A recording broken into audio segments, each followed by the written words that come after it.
Hi guys, I just wanted to take a few minutes of your time just to talk to you about giving up, changing and evolving.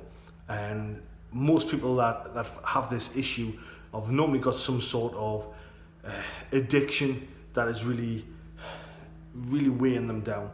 Now that could be out of drugs, it could be alcohol, cigarettes, but it could also be other things like overeating or just the addiction of sitting watching TV all day, every day, and just never seem to get up and move. Now, you may think some of those addictions are stupid or unrealistic, that people should just get up and move, and then you've got the other side of the coin that is telling you that no, it's a real issue, it's a real concern, it's not your fault, that you need some medication or you need some support to help you through this time. And I kind of want to take the middle ground here, and I just wanted to really tackle both of those sides. The first thing, let's tackle the get up off your backside and go. The first thing about that is you cannot work this on willpower alone. Willpower can only take you so far. You see, you have a great day, you feel great, you feel motivated, you feel absolutely strong and going ahead, and you just lace it. You just go for it with all vigor and zeal. And over a couple of days, maybe it doesn't even last a day, suddenly the willpower just ceases and you fall back in the traps. You have this all the time with diets. Diets are one of the key things that people struggle with, and because they're basing it off willpower. And the other side of it is that you need some sort of medicine and medication or lots of counseling, support and some help. And I think everybody needs some help. Help is always a good thing, but we can overdo that too. And we can become addicted to the help rather than actually solving the problem. Now, I believe that everybody can overcome any habit, bad or good, that they have. I don't know why anyone want to get over a good habit, but you can get over a habit in a heartbeat, in an instant, in a moment. And it's simply by understanding how your body works. So your body is programmed to follow a set situation, set processes. So have you ever been driving in your car and suddenly, without you realizing, you're heading yourself off to work? You're going on a normal route and you've missed your turn off, or you've almost missed your turn off. We always have that because our conscious brain programs our subconscious brain just to do things on autopilot as much as possible. And that's the same with habits. So if you're getting stressed, you're getting worked up, you're getting frustrated for something, and your pattern is, I'd have a cigarette to help calm me down because I take a big breath and that helps calm me down, and that's part of the problem. So what you need to do now is you need to understand what it is that you're getting from that habit. What is it that habit's affecting you, and how you can then replace that habit with something different. Now, there is some strategies that you need to be aware of to do that, because otherwise you're just using willpower.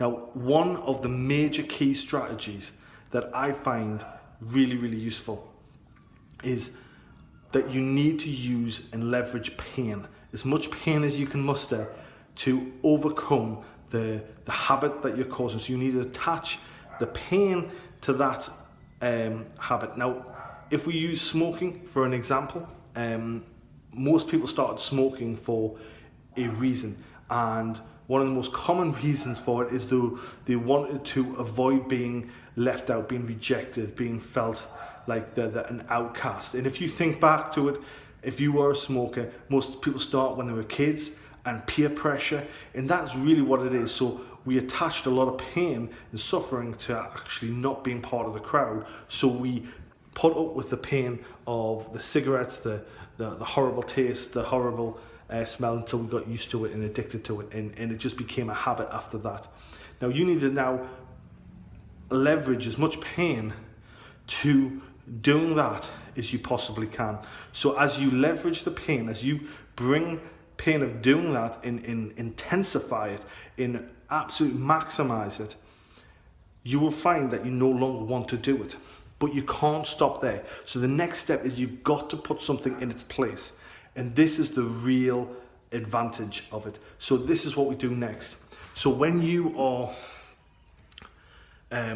finding something to replace it with, so it could be that you are replacing something.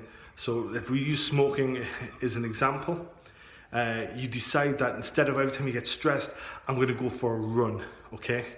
And what you've got to do is you've got to make that so fun. You've got to make that such a positive experience, and you need to drill that into your brain. So every time you get stressed, you just go for a run. And you force yourself to go for that run. You just enjoy it. You put some great music on, you make it your own, and you just feel good. And you just take time afterwards just to go, yeah. And you feel that peace and that sense of security that you were getting from the cigarette, but from your run, because the endorphins are running through you now. You're feeling better, and you don't have to be running far. It's not about running marathons. It's just about running. And whether you're on a treadmill, whether you're outdoors, whatever the case would be, but what you're going to find is if you keep doing it over and over and over again, you're going to find yourself feeling much better, much more engaged and happier, and that is going to stick with you. Now, as you stick that with you and you put that as a positive and you keep the smoking as a negative, you automatically, naturally want to avoid the negative and you want to take the positive. So that's the psychology behind it. And what I recommend we do at the moment is take a few moments just to go out and find something that you can replace any bad habit with. And look for ways that you can really maximize how that works. So use music, use your natural body to get those emotions running, and really start to associate the new habit with relaxing yourself, and artificially do this. So when I first start this, because I want to actually embed this as fast as I possibly can, what I do is I take a memory, a thought, a stressful moment, and I just play it in my head, and I play it in my head so it's starting to work me up. I'm starting to get really, really agitated, and then I go for the run. And I put the music on, I go for the run, and I just let it release out of me. And you keep doing that over and over and over again. What that does is it just calms, and your body now is programmed to want to run and want to burn off energy to relax and no longer take the smoking in. And what we're doing is we are pulling ourselves to something better rather than trying to push ourselves away from something bad. I hope that's helped you. If you're struggling with that, please leave a comment below. If you want more questions or you got more things you want to know more about, put the link below. I would love to talk to you about that, and I will speak to you soon.